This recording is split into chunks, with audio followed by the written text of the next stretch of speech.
บายดียินดีต้อนรับอีกเทื่อนึงก่อนที่จะเริ่มเขียนแผนธุรกิจเราจะมาเริ่มต้นโดยคำถามเหล่านี้กันก่อนเช่นว่าเจ้าต้องการเฮ็ดหยังหรือขายหยังแม่นไผที่จะซื้อสินค้าหรือการบริการของเจ้าการผลิตสินค้าหรือการบริการของเจ้าใช้เงินหลายปานใดเจ้าจะขายให้กับลูกค้าในราคาเท่าใดเจ้าจะขายสินค้าหรือการบริการนั้นอยู่ไสคนจะรู้จักธุรกิจนี้ได้แนวใดเพื่อที่พวกเขาจะสามารถซื้อสินค้าและใช้บริการของเจ้าได้ทั้งหมดนี้ถือว่าเป็นคำถามที่ดีหลายฉะนั้นเราลองมาเบิ่งผู้ประกอบการหนุ่มผู้นี้ที่เราได้ตอบคำถามเหล่านี้เพื่อเขียนแผนธุรกิจของเราซึ่งเป็นธุรกิจที่ประสบผลสำเร็จหลายซึ่งก็แม่นนางจันมิลา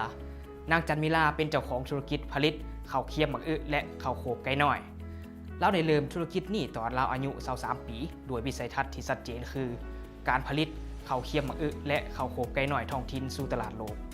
เราสนใจในธุรกิจนี้ย้อนเราเห็นว่ามันเป็นการเพิ่มมูลค่าให้กับผลิตภัณฑ์ท้องถิ่นเพราะถ้าเฮาบ่ได้แปรรูปมันก็จะเสียทิมละล่ะแล้วนางจันมิลาได้ตอบคำถามเหล่านี้เบื้องต้นแนวใดคือ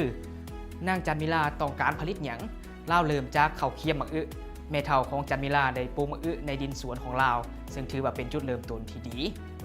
คำถามที่2แม่นไผเป็นผู้ซื้อมันยากขึ้นมาหน่อยนึงนางจันมิลามีความตั้งใจเพื่อสร้างตลาดนี้ขึ้นมาฉะนั้นเราได้เริ่มผลิตตัวอย่างและเอาให้คนชิมก่อนที่เราจะเฮ็ดแผนธุรกิจซ้ำอีกแต่ว่าเราก็ได้คิดหลายๆอย่างไว้แล้วเช่นเราอยากให้ร้านกาแฟร้านค้าต่างๆในเวียงจันทน์ซื้อน้ำลาวและเราก็ใส่ Facebook เพื่อนำเสนอแนวความคิดนี้ให้กับร้านค้าเหล่านั้นสำหรับคำถามที่3นางจันมิลาได้คิดไหลต้นทุนทั้งหมดแนวใดเราหู้ว่านอกจากมะอึแล้วยังมีฐานตากและอุปกรณ์อื่นๆและต้นทุนในการห่มห่อและการจัดส่งอีกเราหู้ดีว่าถ้าเราอยากขยายธุรกิจนี้เราบ่สามารถเฮ็ดได้โดยตัวคนเดียวและจะไปได้บ่ดลลำพังเพียงสมาชิกครอบครัวที่สวยก็อาจจะบ่เพียงพอดังนั้นเราจำเป็นต้องได้จ้างคนตืมแล้วเราก็ต้องได้เพิ่มต้นทุนเหล่านี้ใส่นำทั้งหมดที่กล่าวมานั้นได้เฮ็ดให้นางจันมิลาสามารถตอบคำถามที่4ใดก็คือเราต้องการขายสินค้าในราคาเท่าใดย้อนว่าเราได้คิดไหลต้นทุนทั้งหมดไว้แล้วเราจึงสามารถคำนวณได้ว่าเราต้องการขายกล่องละเท่าใดจึงสามารถเฮ็ดให้เราฮู้ว่าควรเก็บเงินไว้เป็นทุนเท่าใดและเพื่อให้อยู่รอดนางจันมิลาก็ได้คิดถึงส่วนลดว่าควรเฮ็ดเอาไว้เท่าใดในกรณีที่มีร้านค้ามาเหมาซื้อเป็นจำนวนหลายเราได้เปรียบเทียบทดลองตั้งราคากับสินค้าของคู่แข่งที่ขายอยู่ในเวียงจันทน์และก็รวมกับคนอยู่ในชุมชนและ Facebook นำอีกเพื่อตอบคำถามที่5เราตัดสินใจที่จะตั้งห้างอยู่ในตลาดไก่เฮือนเพื่อเบิ่งว่าสามารถขายให้คนในชุมชนได้บ่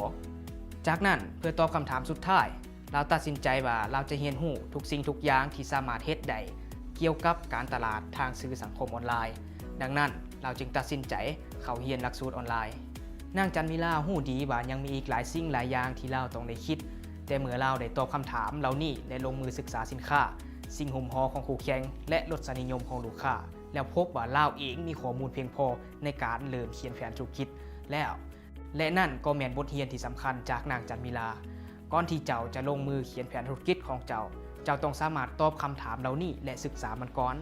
ปัจจุบันนี้แม่นสะดวกสบายหลายเพราะมี Google และ Facebook ซึ่งมันสามารถช่วยทดสอบแนวความคิดของเจ้าได้เช่นการตั้งราคากับคนที่คิดว่าจะเป็นลูกค้าของเจ้า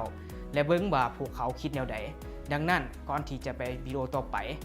เราลองมาใส่เวลาหน่อยนึงเพื่อตอบทั้ง6คำถามนี้ก่อนกับแนวความคิดธุรกิจของเจ้าและเมื่อเจ้าได้ตอบคำถามได้แล้วและทั้งเฮ็ดบทค้นคว้ามาประมาณนึงแล้วเจ้าก็พร้อมที่จะเฮ็ดแผนธุรกิจโดยการนำใส่แผนวาดของรูปแบบธุรกิจและเราจะมาเบิ่งนำกันในวิดีโอต่อไป